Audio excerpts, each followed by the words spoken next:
Hello, I hope you're well. Welcome or welcome back to my channel, and welcome to my March reading vlog. So, it is just before 5 in the afternoon on Friday, March 5th, and I had meant to film a vlog clip this morning, but time got away from me. Woo! As did the lens cover for my camera. But basically, as I said, time got away from me. I filmed 2 videos and my new camera was freaking out, so then I had to refilm them. And then I was also doing stuff for Mama Smitten's birthday, and she should be arriving home in the next 15-20 minutes. So I figured it was now or never if I wanted to start this reading vlog. I actually took today off. I wasn't feeling burned out per se, but I was definitely feeling a little bit singed, so I felt that taking a day, giving myself a long weekend, was probably what the doctor ordered so that I could really relax and do things that I enjoy. Obviously, reading is among them. So I have a pretty ambitious reading plan for this weekend, which is even more ambitious considering the fact that my bonus day today is basically over, and I'll probably spend a good chunk of the evening in birthday festivities. But regardless, I want to try to make a dent in some of the Trope-ical Readathon challenges and rack up some points for team contemporary, literary, and historical fiction. So I have 3 books here that I would love to read, and then also 1 audiobook. So it's a lot to read in 2 days, but we'll see how we do. Anywho'sin, I figured I'd give you an update on 2 books that I am currently reading. The first is My Cousin Rachel by Daphne du Maurier, which I'm actually hoping that I will be able to finish this weekend. I'm about 200 pages into it, and I don't think it's 400 pages. Yeah, it's like 350 maybe, so it's definitely doable. I'm reading this book for the Read a Book written before 2000, and since it was written in 1950 or 1951, it definitely counts. I'm really excited about this and also really enjoying it so far. If you are new to my channel, you might not know that I love the book Rebecca, and that is definitely the most famous and most popular of Daphne du Maurier's books, but this one is also up there from her list. So the book is about this young man named Philip who has been raised by his cousin, who dies under suspicious circumstances about a year or so after he's married this woman while he was abroad. And when the widow comes to England to see Philip, he's kind of torn between whether he should believe that she had a hand in his uncle's death or if she was innocent. And it is really good so far. It has a lot of that suspenseful stuff going on that was so great in Rebecca, because you really keep vacillating between whether Rachel is good or bad, whether she's a black widow or an angel of some sort that was taking care of Ambrose during his final days. And you really keep vacillating between those two. Like, one minute you think she's evil, the next you think she's good, the next she's bad, the next she's good again. It's just back and forth, and I don't know how it's gonna end. I honestly don't. I know Daphne du Maurier tends to shock and amaze you with plot twists, so I'm waiting for like that shoe to drop. It's just been a wild ride so far, so I would like to finish this one this weekend and get that prompt or challenge, whatever you want to call it, done and dusted. The other book that I'm currently reading is the audiobook for The Real Wallis Simpson by Anna Pasternak, and I'm actually using this for the prompt to listen to an audiobook, and it is the biography of Wallis Simpson, who was the Duchess of Windsor and the woman that King Edward abdicated the throne of England for. And so far, so good. I listened to about 20% of it yesterday evening and was so engrossed. But what I'm liking about it so far is that it feels like a corrective history in a sense. I grew up hearing about Wallis Simpson and the English monarchy because my mother is from England, and we've always spoken about them. It's common knowledge. But I've always been particularly fascinated with Wallis Simpson. I've obviously seen her in The Crown and also the Madonna movie, W.E., I think it was called. I've seen that too, and a few documentaries on Wallis and Edward as well. But the book starts out pointing out that Wallis Simpson has had her character assassinated over decades and really has never recovered from it. She's always depicted as this gold digger, this woman who seduced King Edward, who really jeopardized the monarchy in England and basically nearly caused a constitutional crisis and all of this. And the book feels like it's trying to correct some of that in a way by actually talking more positively about her and giving information from friends of hers who all thought very highly of her, but also making her more human. So you hear about her life in the United States, and like her father died when she was an infant, her stepfather also dies years later, she has 2 marriages, the first husband I think is a drunk, just stuff like that. So she had not a very easy life, and it's really humanizing, which I'm enjoying. And I also like the fact that this is a biography written by a woman, because I do think that it will be somewhat kinder and less of she's a succubus than probably other biographies have been in the past. So really looking forward to reading that as well.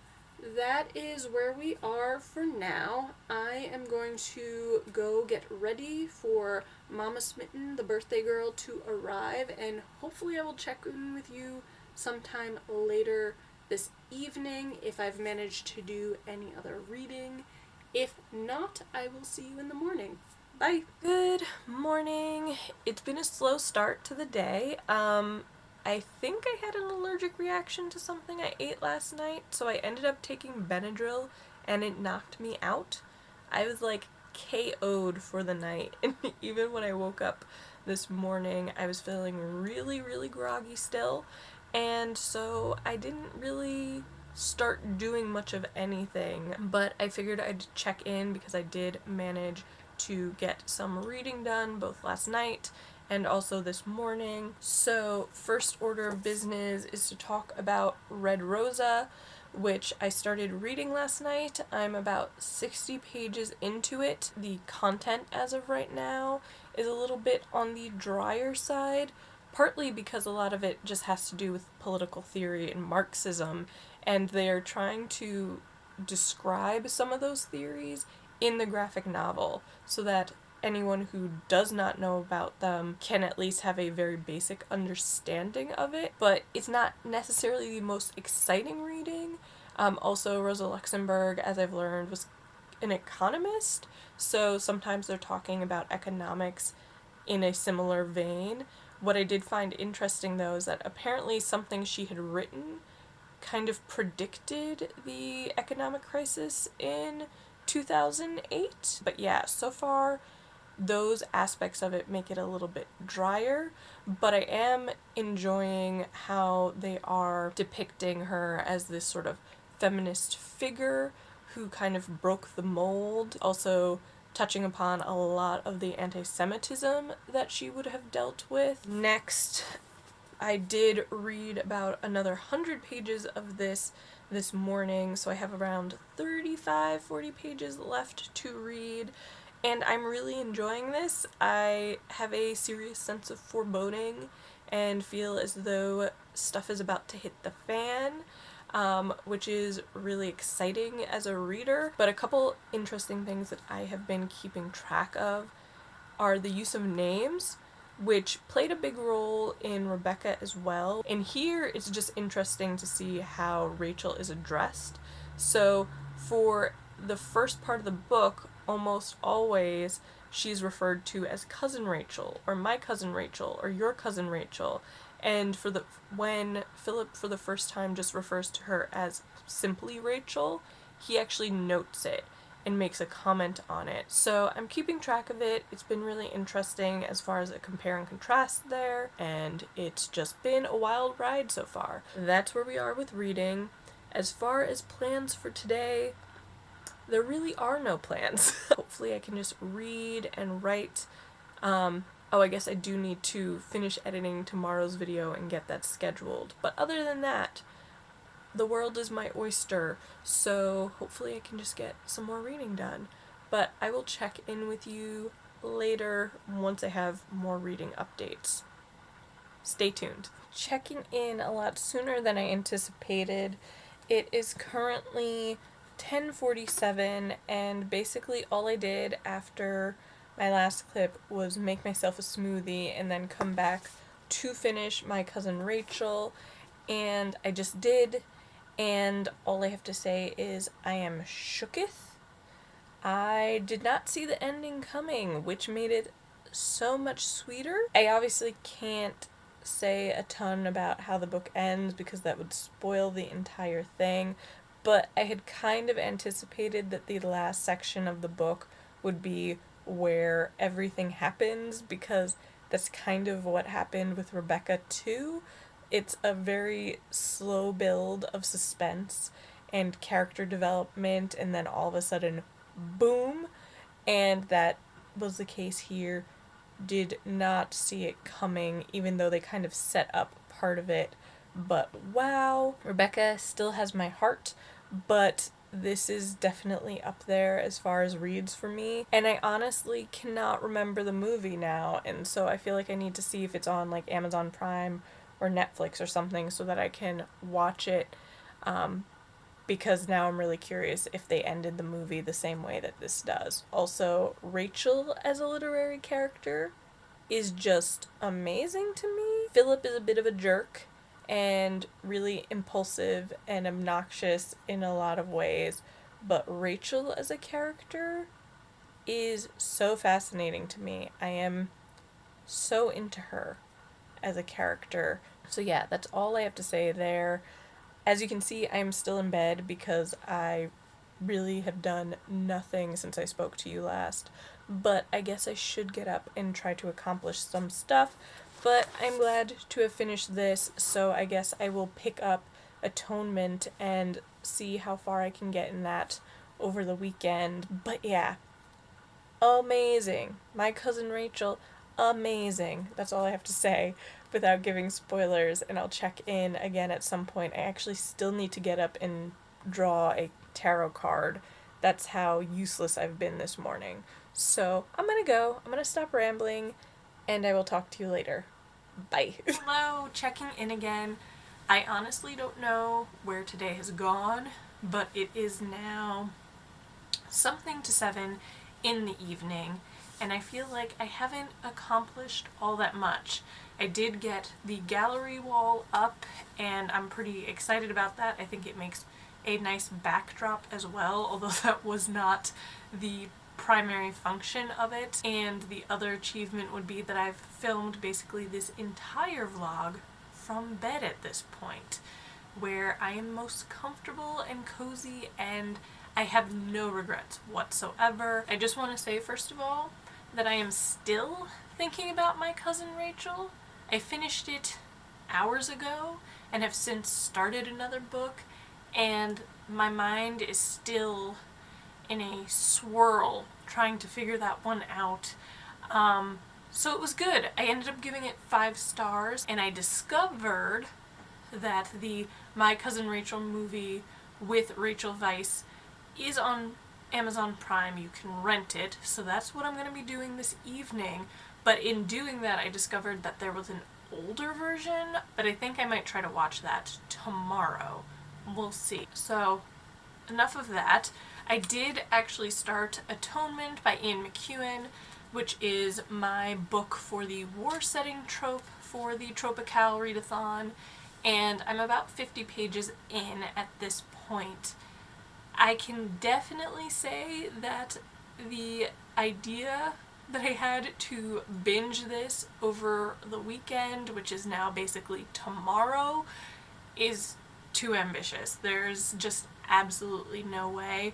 For whatever reason, I thought going into this that it would be a pretty fast-paced, bingeable read, and that's not the vibe I'm getting 50 pages into this.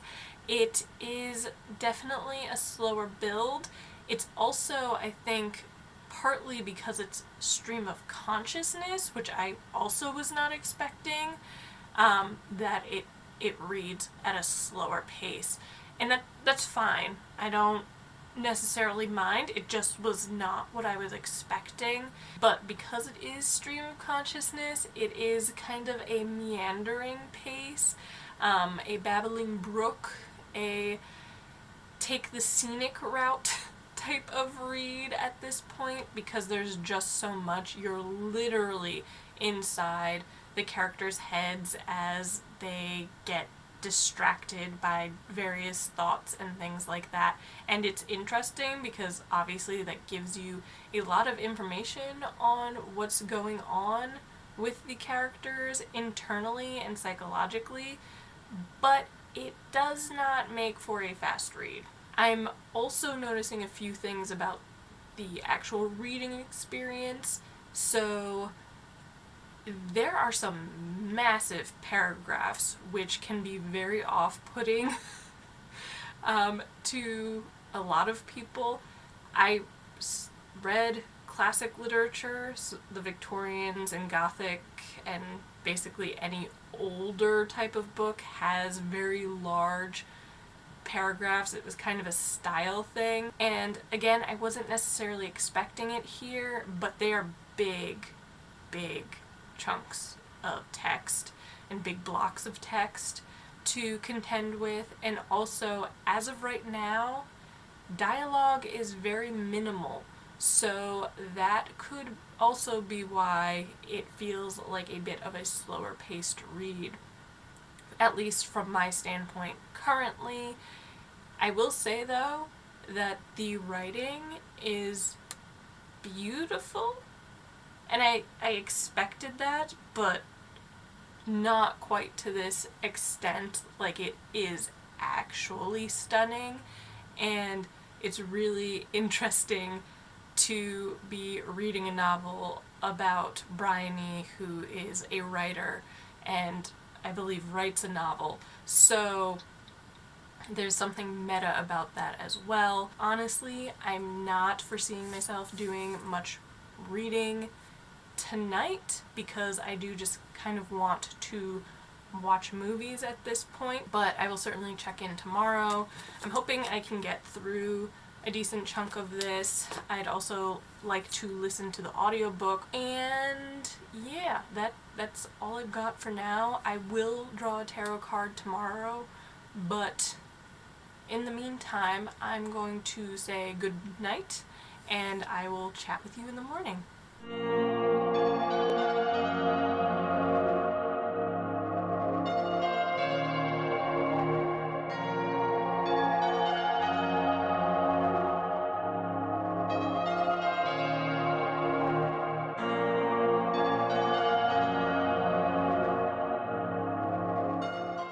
Hello, checking in again. It is 9:30 in the morning on Sunday, and it's been a fairly quiet morning. I read for a bit. I sat out in the living room by the fire with my parents for a little while, and then I figured I should do a little check-in. So I actually did pull a tarot card this morning, thank goodness, because I felt very guilty about not doing it yesterday.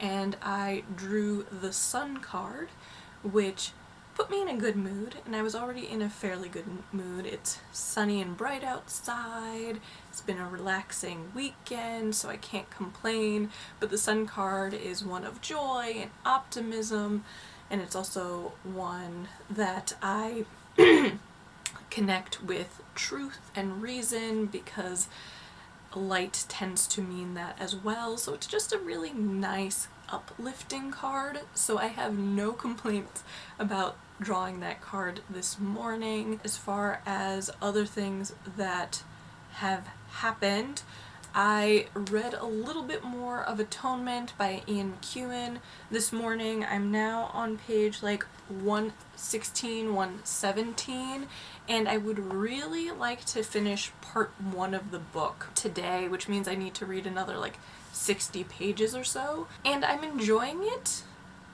but I would say that it's definitely a slower paced book, as I said yesterday. Like, it hasn't really picked up yet, and I actually don't know that it will. From my vantage point currently, admittedly I still have more than half the book to go. This is reading a lot like a novel of manners a la Jane Austen or Edith Wharton, where you're focusing on a particular class of individuals. In this case, it's the well-to-do English gentry at their manor house over the summer, and it's really the wealthy people that they know, and then some of the people who work on the property and for the family themselves.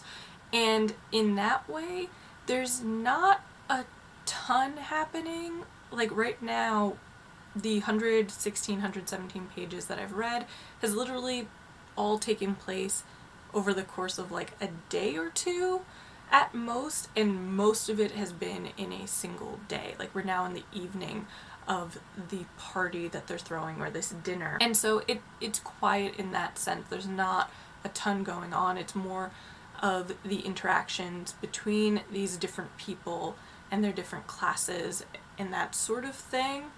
But that's as far as I've gotten so far.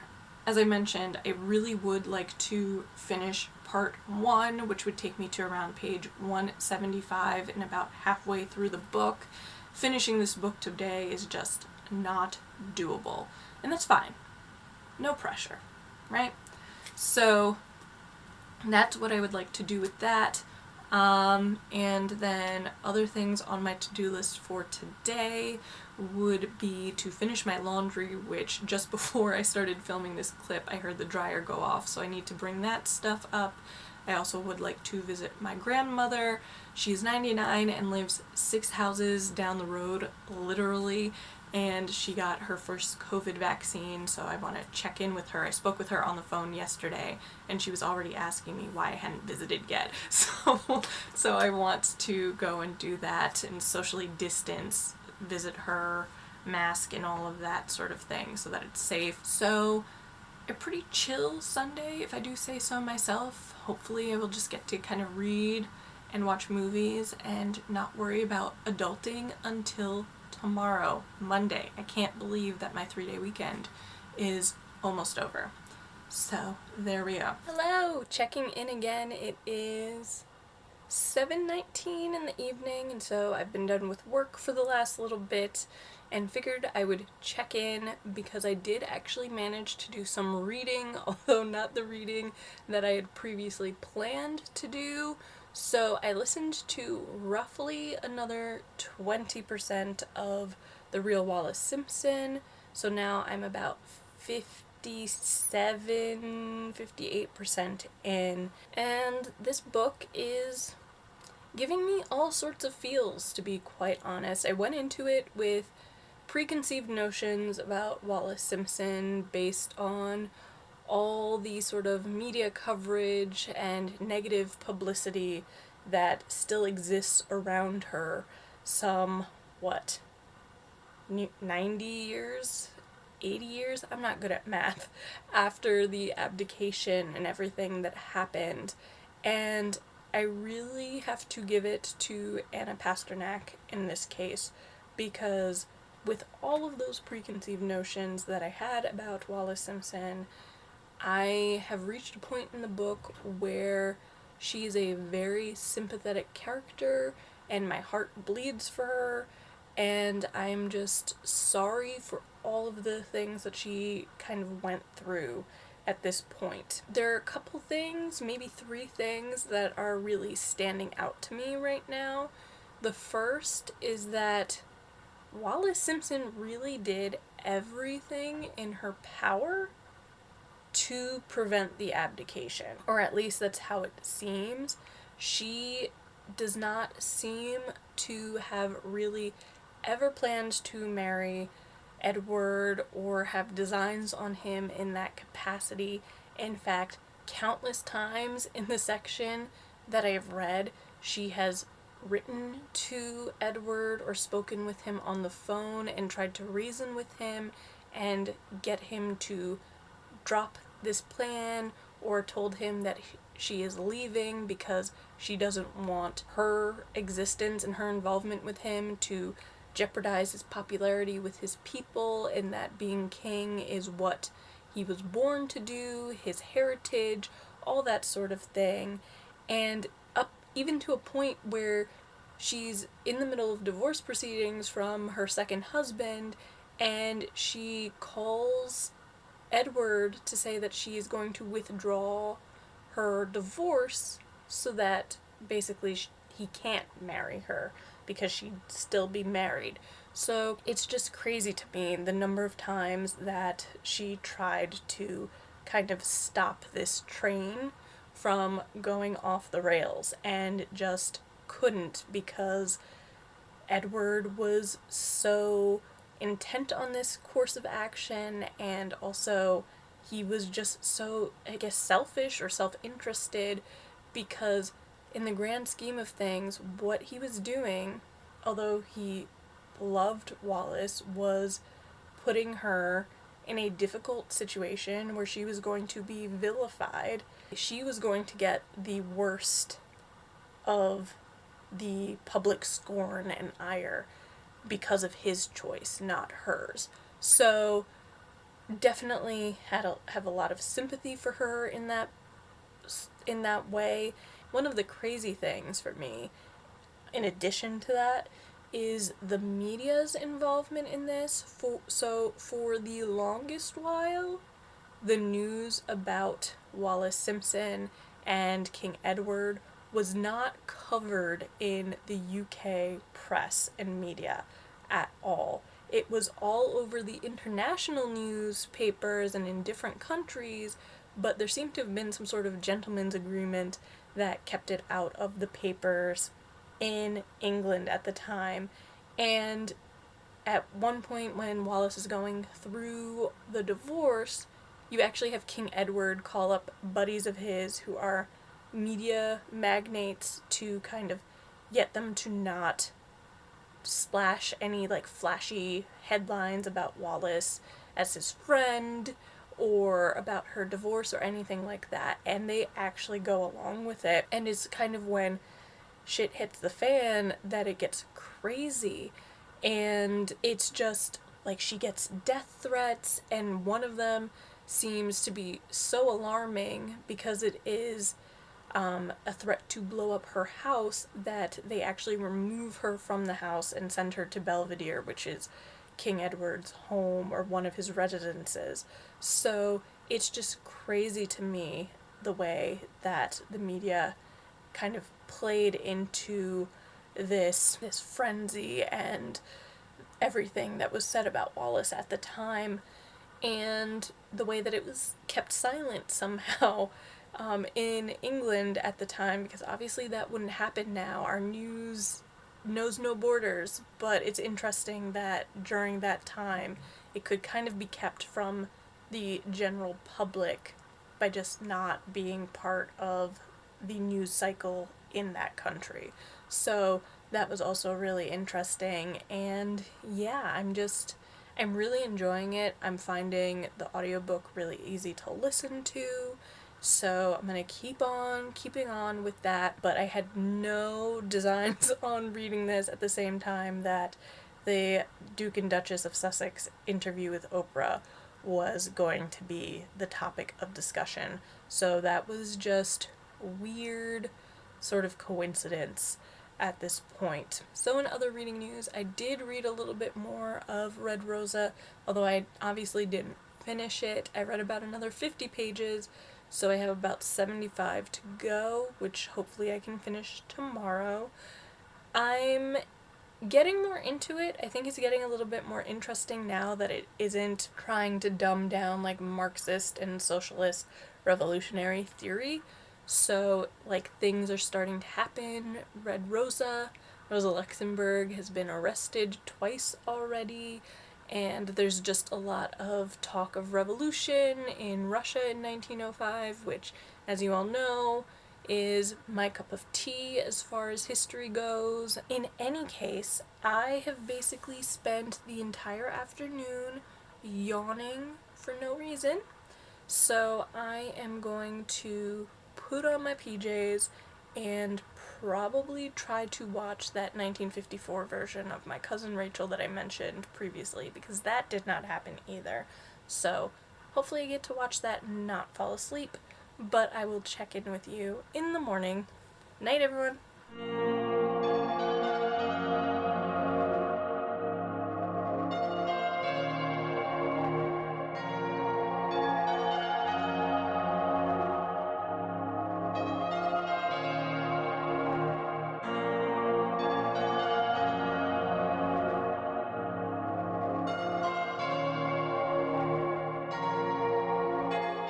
Hello, good morning. Checking in. It is Tuesday, just before work for me, so I figured I would give a reading update. And before I do all that, I did pull a tarot card this morning and got the Hierophant or the Hierophant, which is this interesting sort of spiritual, religious type figure in the major arcana, which represents the institution, traditions, spirituality, orthodoxy, all of that. But for me, he is a leader, a spiritual or moral leader, potentially, someone who would be championing causes or trying to better the community in some way. So, a positive card. Do I have any idea how that translates into my day? Absolutely not. But I wasn't mad about drawing it, so that's all I have to say on that one. But moving on to my reading, so I did finally pick up Atonement again by Ian McEwan, and I finally finished part 1, which, if you will remember rightly, had been my goal for Sunday? So I'm 2 days late, but it's been done, so that's exciting. I will say that things got a little dicey, like stuff started to happen and the pace picked up just a smidge. I wouldn't say it got fast, but it moved along in an interesting way. I guess 2 things I would say is that Bryony as a character is probably the most interesting to me so far.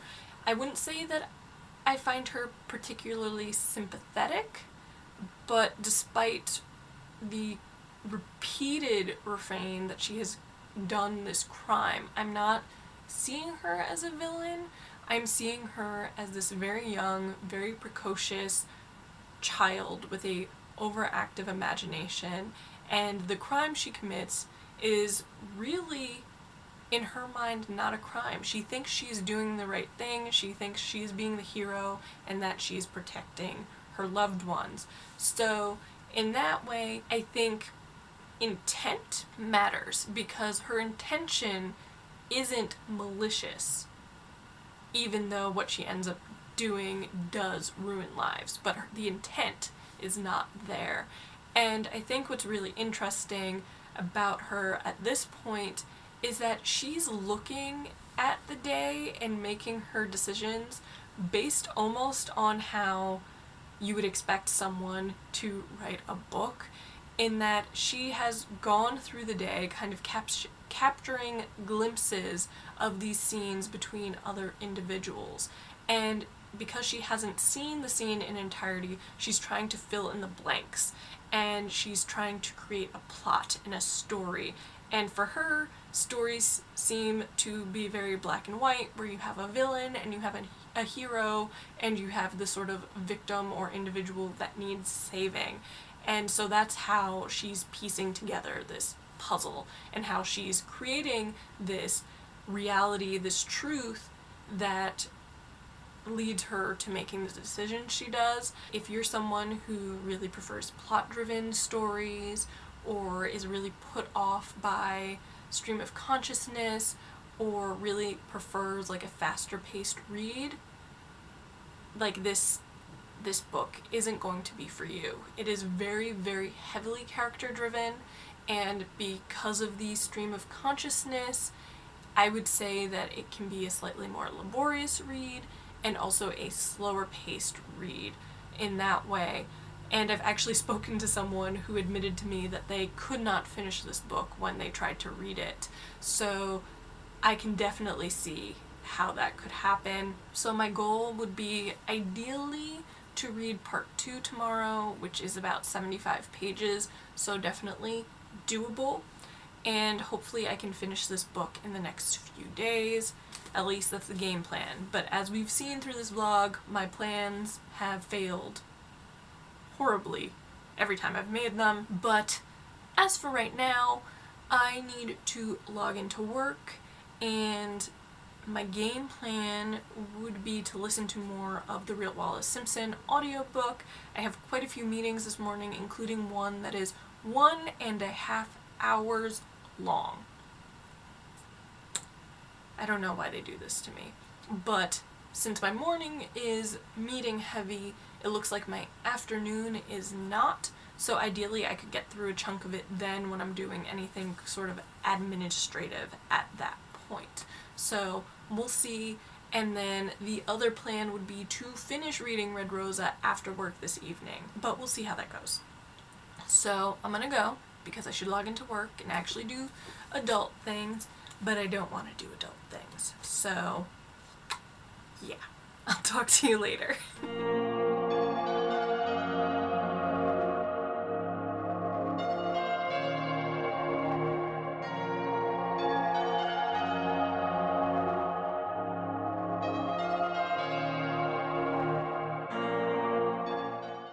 Hello, checking in again. It is Thursday, which means I'm an epic fail. There's a lot of chaotic energy going on with this vlog. I essentially chose not to vlog yesterday so that I can focus on work and also focus on reading. As you will know, I had all these lofty reading plans and when I would get books finished by, and none of that happened, so yesterday was literally a day of tying up loose ends for both work and for reading. So yeah, that is where we are with that. I wanted to check in today because I did manage to finish the books that I said I wanted to finish, and I wanted to wrap up this vlog because I have a feeling it's a long one. So if you've made it to this point, please leave like a crystal ball emoji in the comments because you deserve a cookie or a star or something for making it this far. But why don't we just dive into updates? So the first of which is I drew a tarot card this morning and I got the 3 of Pentacles, or the 3 of Coins in some tarot decks.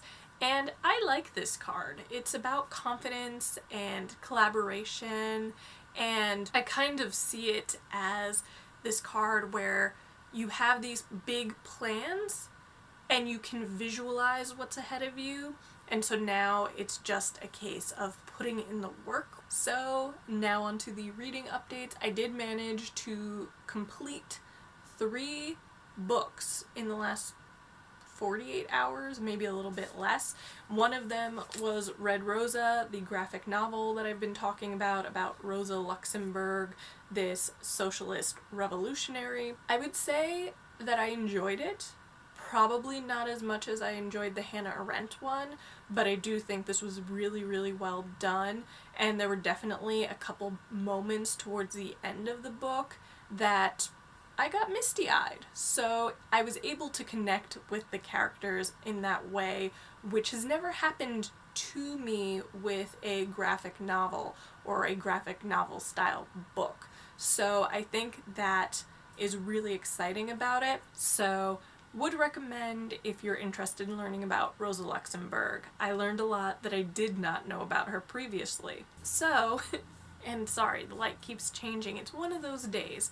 But I also finished The Real Wallis Simpson, which was the audiobook I've been listening to for the last week or so, and I really enjoyed it. I finished that book and felt much more sympathy towards Wallis Simpson than I have in the past, based on what I knew of her, the portrayal in media, that sort of thing. I wouldn't say that the book is perfect.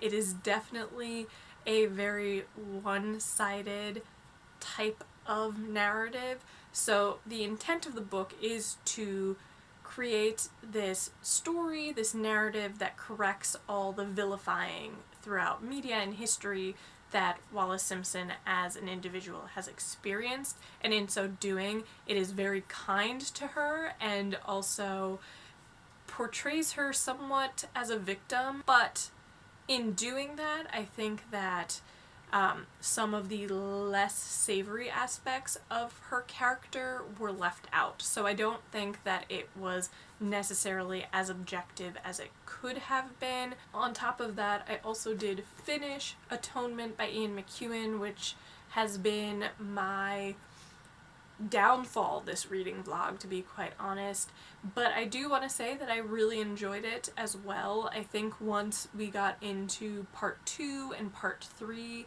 that things started to pick up, and I think part of that was because you're actually in the thick of the war. So part 2 was from the perspective of Robbie when he's at Dunkirk, and the way that it was written gave me flashbacks to the sort of realism and the violence that I remember from reading The Things They Carried by Tim O'Brien, which was about the Vietnam War, but there was something very reminiscent in the realism in those sections when we were talking about Robbie and Dunkirk, and it also gave me serious flashbacks to the film Dunkirk, because I could almost visualize sort of the scene at the beach in particular and things going on in the town and village near Dunkirk. And then part 3 is from the perspective of Bryony, and that is still during World War II as well, but it is in London, where Bryony is 5 years older than part 1, and she's a probationary nurse,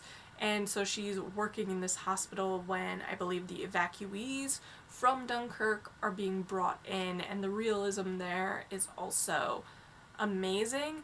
But if you are squeamish, are not comfortable with blood and gore, then these last 2 sections have some scenes that I would probably suggest you skip. I don't know where I end on star ratings with this one. I'm like between a 4 and a 5 somewhere, but I'm still trying to process and figure out what my feelings are about it in its entirety. So at this point I haven't even marked it off as finished on Goodreads, but I did finish this and it was good. It was not what I expected, but it was still really, really enjoyable. So I'm going to leave it there, but since this is the Trope-ical Readathon vlog in essence, I figured I'd let you know where I kind of stood. So I've managed to complete 3 of the challenges during this vlog. The war setting trope with Atonement, mixed media, which I used the alternate, which was a read an audiobook, so that was with The Real Wallis Simpson, and then also the alternate, which was to read a book written before 2000, which was My Cousin Rachel. So didn't do too badly. I still have quite a few challenges to go, but you'll hear all about those in my wrap-up at the end of March. Anywho, thank you so much for watching, and as I said, if you got this far, be sure to leave a crystal ball in the comments, and also, if you enjoyed this video, be sure to give it a thumbs up, comment, and subscribe, and I will see you next time. Bye!